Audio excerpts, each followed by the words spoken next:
ఇంట్లో fire alarm మోగగానే ఇక అందరూ కూడా బయటికి వచ్చేస్తారు. అప్పుడే చామంతికి రోజా లోపలుందనే విషయం గుర్తొస్తుంది. లోపలికి వెళ్తూ ఉంటుంది. ఏంటి మళ్ళీ లోపలికి వెళ్తున్నావు? ఎందుకు వెళ్తున్నావు అని రమాదేవి అడుగుతూ ఉంటుంది. చంద్రికత్త లోపలే ఉండిపోయింది, చూసొస్తానమ్మగారు అని చెప్తూ ఉంటే, రాత రాసుంటే బయటకు వస్తుంది, నువ్వేం వెళ్ళనవసరం లేదు అని రమాదేవి గట్టిగా కొప్పడుతుంది. చామంతి అయితే మెల్లగా రమాదేవి వెనక నించుని ఈసారి రమాదేవి చూసి చూడనట్లుగా ఉన్నప్పుడు వేరొక దారి నుంచి లోపలికి వెళ్ళిపోతుంది. ఇక ప్రేమ్ అరుణ్ కూడా లోపలికి వెళ్తారు. ఈ చామంతి, చిన్నబాబు, అరుణ్ ముగ్గురు కూడా లోపలికి వెళ్తున్నారు. కాబట్టి ఖచ్చితంగా లోపలెవరో దాక్కున్నారు అని జగదీష్కి అనుమానం వచ్చి ఆలోచిస్తూ ఉంటాడు. చిన్నబాబు గది ఒకటే క్లోజ్ చేస్తుంది. అందరూ కూడా బయటకు వచ్చేసినట్లే కదా, చిన్నబాబు గదిలో ఎవరైనా ఉన్నారేమో చూడాలి అని అంటూ ఉంటాడు. అయ్యో, అక్క లోపల ఇరుక్కుపోతే చాలా ప్రమాదకరం కదా, అక్కని బయటికి తీసుకురావాలి, ఇప్పుడు ఎవరైనా వచ్చి చూసే ప్రమాదం ఉంది అని చామంతి అనుకుంటుంది. అప్పుడే జగదీష్ అటు ఇటు తిరుగుతూ ఉంటాడు. ఈయన కూడా లోపలికి వచ్చి చూస్తున్నాడేంటి అని అనుకుంటూ అతని కంటపడకుండా రోజా దగ్గరికి వెళ్తుంది. రా రా అని పిలుస్తూ ఉంటుంది. చంద్రిక అప్పుడే బయటకు వస్తుంది. నీకోసం చామంతి లోపలికి వచ్చింది కదా, చామంతి ఎక్కడ అని రామాదేవి చంద్రికను అడుగుతూ ఉంటుంది. అంటే అమ్మగారు, చామంతి వచ్చేసింది అనుకొని నేను వచ్చేసాను అని చంద్రిక అంటుంది. అరుణ్, ప్రేమ్ ఇద్దరు కూడా రోజా కోసం గదిలోకి వస్తారు. అక్కడి నుంచి ఆల్రెడీ చామంతి తీసుకెళ్ళుంటుంది. అప్పుడే జగదీష్ కూడా వాళ్ళని ఫాలో అయ్యి లోపలికి వస్తాడు. ఏంటి మీరు కూడా వచ్చారు, ఈ గదిలో ఎవరు లేరు, పదండి అని ప్రేమ్ అతన్ని బయటకు తీసుకొస్తాడు. ఇక ఆ గదిలో ఎవరూ లేకపోతే వీళ్ళెందుకు వచ్చి వెతుకుతున్నట్లు, ఆ గదిలో ఎవరో ఉండి ఉంటారు, ఎవరబ్బా అని చుట్టూ చూస్తూ ఉంటే అప్పుడే చామంతి రోజాని మెట్లపై నుంచి తీసుకెళ్తూ ఉంటుంది. అమ్మ, రోజాని ఇంట్లో దాచిపెట్టారా? మీ ముగ్గురు ఇలా ఆటలాడుతున్నారా? రోజాని దాచిపెట్టి మీరు ఇలా చేస్తున్నారా? మీ అందరి సంగతి రమాదేవి ముందు ఎలా బయట పెడతానో చూస్తుండండి అని జగదీష్ అనుకుంటాడు. చెప్తా మీ అందరి సంగతి సమయం చూసుకొని చెప్తా అని అనుకుంటుంటాడు. ఇక చామంతి రోజాని బయటికి తీసుకొస్తుంది. కుర్చీలో కూర్చోపెడుతుంది. అక్క, ఇదిగో అక్క, నీళ్ళు తాగక్క అని నీళ్ళు తీసుకొచ్చి ఇస్తూ ఉంటుంది. అక్క, నేను చెప్పే వరకు నువ్వు ఇక్కడే కూర్చో అక్క, నువ్వు ఇంట్లోనే ఉంటే ఎవరో ఒకరు నేను చూసే ప్రమాదం ఉంది. ఆ ఫైర్ అలారం ఎందుకు మోగింది అన్నది ఇప్పుడు అందరూ చెక్ చేస్తారు కదక్క, అప్పుడు నువ్వు దొరికిపోయే అవకాశం ఉంది. అందుకే అక్క, అక్కడ ఉండటం క్షేమం కాదని నేను ఇక్కడికి తీసుకొచ్చి కూర్చోపెట్టాను. కాబట్టి నేను చెప్పే వరకు ఇక్కడే ఉండక్క, ఇక్కడే ఉండు అని చామంతి అంటుంది. ఇక రమాదేవి, చూడు రమాదేవి, ఇంట్లో ఎక్కడ కూడా మంటలు కనిపించడం లేదు, మరి ఆ పొగ ఎక్కడి నుంచి వచ్చింది? అది కిచెన్లో నుంచి వస్తుంది అని జగదీష్ కావాలని చెప్తూ ఉంటాడు.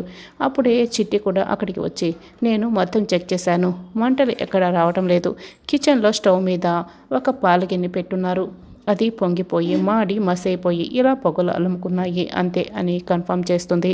అసలు కిచెన్లో స్టవ్ వెలిగించి ఆపేయటం మర్చిపోయింది ఎవరు అని రమాదేవి అడుగుతూ ఉంటుంది. ఇంకెవరు, ఈ చామంతి అయి ఉంటుంది, ఎందుకంటే ఇందాక మనందరికీ కాఫీ తీసుకొచ్చింది కదా అని భ్రమరా చెప్తుంది. అయ్యో అమ్మగారు, నేను ఆపేసాను అమ్మగారు, నాకు చాలా బాగా గుర్తుంది అని చామంతి అంటుంది. ఏంటే అబద్ధాలు ఆడుతున్నావా? నువ్వు కాకపోతే కాఫీ ఇంకెవరు పెడతారే, మేమేమైనా పెడుతున్నామా ఏంటి? నువ్వే చేసి మళ్ళీ మర్చిపోయి ఇలా తప్పించుకోవడానికి ప్రయత్నిస్తున్నావు అని భ్రమర కోప్పడుతుంది. నీకెంత ధైర్యం ఉంటే అలా స్టవ్ ఆపడి మర్చిపోతావు, ప్రాణం మీదకి తీసుకొస్తావు అని రమాదేవి కొట్టబోతూ ఒక క్షణం ఆగిపోతుంది. కొట్టి నా చేతులు నొప్పెడుతున్నాయి, నాకే విసుగొస్తుంది, కానీ నీకు మాత్రం బుద్ధి రావటం లేదు, ఎన్నిసార్లని కొట్టేది అని కొట్టకుండా చివాట్లు పెడుతూ ఉంటుంది. ఇలా చేసినందుకు నిన్ను కొట్టడం కాదు, చంపేయాలి, కానీ ఏం చేసేది, పో వెళ్ళు, ఇప్పటికైనా జాగ్రత్తగా ఉండు అని రామాదేవి తిట్టి పంపించేస్తుంది. ఇక చామంతి రోజా దగ్గరికి వస్తుంది. అక్క, నువ్వు ఇంట్లో ఉండటం అసలు క్షేమం కాదక్క, అసలు ఎవరో కావాలని స్టవ్ మీద గిన్నె పెట్టి పొగొచ్చేలా చేశారక్క, అంటే ఈ ఇంట్లో నువ్వు ఉన్నావన్న డౌట్ ఎవరికో వచ్చింది, అందుకే అక్క వాళ్ళు ఇలా చేశారు, కాబట్టి నువ్వు మళ్ళీ ఆ గదిలో ఉంటే దొరికిపోతావక్క అని చామంతి ఎంత చెప్తున్నా ఇక రోజా పట్టించుకోదు. నాకు అవన్నీ అనవసరం, నన్ను చూసుకోవడానికి అరుణ్ సార్ ఉన్నారు, నేను ఆ గదిలోనే ఉంటాను అని రోజా మొండిగా చెప్తుంది. ఎందుకక్క, నీకు చెప్తే అసలు అర్థం కాదు, అర్థం చేసుకోవేంటక్క అని చామంతి చెప్తుంది. నేను ఈ ఇంటికి కోడల్ని కావాలి, అంతవరకు నువ్వు ఏం చెప్పినా నేను విన్ను, ఆ రూమ్లోకే వెళ్తాను అని చెప్తూ మొండిగా ఉంటుంది. ఉండక్క, హాల్లో ఎవరైనా ఉన్నారేమో చూసేసి వస్తాను అని, ఎవరు లేకుంటే అప్పుడొద్దు అని చామంతి చెక్ చేసుకొని రాక్క అని పిలుస్తూ ఉంటుంది. మళ్ళీ గదిలోకి తీసుకువెళ్ళిపోతుంది. ఇక నేను స్టవ్ ఆపేయడం, గిన్నె పక్కన పెట్టడం అన్నీ నాకు బాగా గుర్తున్నాయి. మరి కావాలని ఎవరు ఇలా చేసింది, ఎవరు చేస్తుంటారబ్బా అని చామంతి ఆలోచిస్తూ ఉంటుంది. ఇక చూడు దీక్ష, నీకోసం నేను నా 7 వారాల నగలని ఇచ్చేస్తున్నాను. 7 వారాల నగలు అంటే అవి సపరేట్గా నేను నా కోసం చేపించుకున్న నగలు. నువ్వు ఈ ఇంటికి కాపాడే కోడలివి, నా కోడలివి కదా, అందుకే ఆ 7 వారాల నగలని నీకు వేసి అలంకరించి ఫోటోషూట్ చేపిస్తాను అని రామాదేవి అంటుంది. ఇదంతా రోజా చాటుగా వింటూ 7 వారాల నగల అని ప్రేమ్ అనుకుంటూ ఉంటాడు. ఇక కంగారు పడుతూ ఉంటాడు. సూపర్ చెల్లెమ్మ, సూపర్ ఇక అని జగదీష్ అయితే చాలా సంతోషపడుతూ ఉంటాడు. ఇక చామంతి, అరుణ్, రోజా, ప్రేమ్ గదిలో కూర్చొని మాట్లాడుకుంటూ ఉంటారు. ఏం మాట్లాడుతున్నావు రోజా? ఆ 7 వారాల నగలు నువ్వు ముందు వేసుకోవాలి అంటే అది అయ్యే పని కాదు, అది చాలా కష్టం అని అరుణ్ అంటాడు. అవునండి, 7 వారాల నగలు మీరు వేసుకోవడం అన్నది అసాధ్యం, కాబట్టి నా మాట వినండి అని ప్రేమ్ కూడా నచ్చ చెప్తూ ఉంటాడు రోజాకి. ఏంటి సార్, అయితే మీరు నన్ను ఇలా ఇంట్లో దాచిపెట్టడానికే తీసుకొచ్చింది, మీరు నన్ను పెళ్లి చేసుకోవడానికే కదా, ఇలా దాచిపెట్టడానికి అయితే ఎందుకు సార్, నేను వెళ్ళిపోతాను, నేను నా చావేదో నేను చేస్తాను అని రోజా బ్లాక్మెయిల్ చేస్తుంది.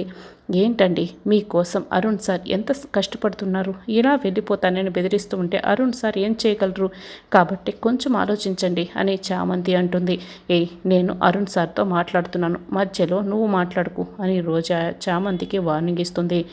చూడండి సార్, మీరు పెళ్లి చేసుకోబోయే అమ్మాయిని, ఈ ఇంటికి కోడల్ని, అలాంటిది ఎవరో వేసుకున్న తర్వాత నేను నగలు వేసుకోవడం ఏంటి, నాకు నచ్చటం లేదు సార్, ముందుగా ఆ నగలని నేనే వేసుకోవాలి, మీరు ఏం చేస్తారో నాకు తెలియదు అని రోజా చెప్తుంది. అది కాదు రోజా, పెళ్ళైన తర్వాత అలాంటి నగలు ఎన్ని కావాలన్నా కొనిస్తాను అని అరుణ్ ఎంత నచ్చ చెప్తున్నా ఇక రోజా అయితే వినదు. నాకు అదంతా అనవసరం, నాకు ఆ 7 వారాల నగలే కావాలి అని రోజా పట్టుగా పట్టుతుంది. సరే రోజా, రే ప్రేమ్ ఏదో ఒకటి చేయరా, ఎందుకంటే ఇది అసాధ్యమైతే కాదు కదా, ఏదో విధంగా సాధ్యమయ్యేలా చేయొచ్చు కదా అని చెప్తూ ఉంటే అడక్క హెల్ప్ చేయమని అడుగుతున్నావు, చేయకపోతే ఎలా అంటావు, అంతే కదా, సరే ఏదో ఒకటి చేస్తానులే అని ప్రేమ్ అంటాడు.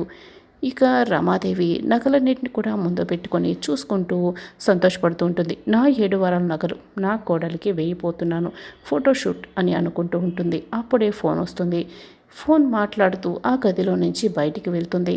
రమాదేవి బయటికి వెళ్ళగానే ప్రేమ్ అక్కడికి వస్తాడు. నగలన్నింటినీ తీసుకొని రోజా దగ్గరికి వెళ్తాడు.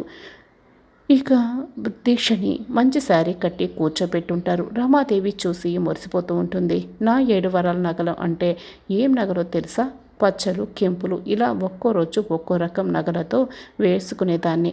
ఇప్పుడు నా కోడలు నా ఇంటికి వస్తుంది కాబట్టి నా 7 వారాల నగలు అవి ఎవరు పడితే వాళ్ళు వేసుకునేవి కాదు, నా కోసం సపరేట్గా స్పెషల్గా చేపించుకున్న నగలు. ఇప్పుడు నా కోడలికి వేసి నేను అలంకరించి ఫోటోషూట్ చేపిస్తాను.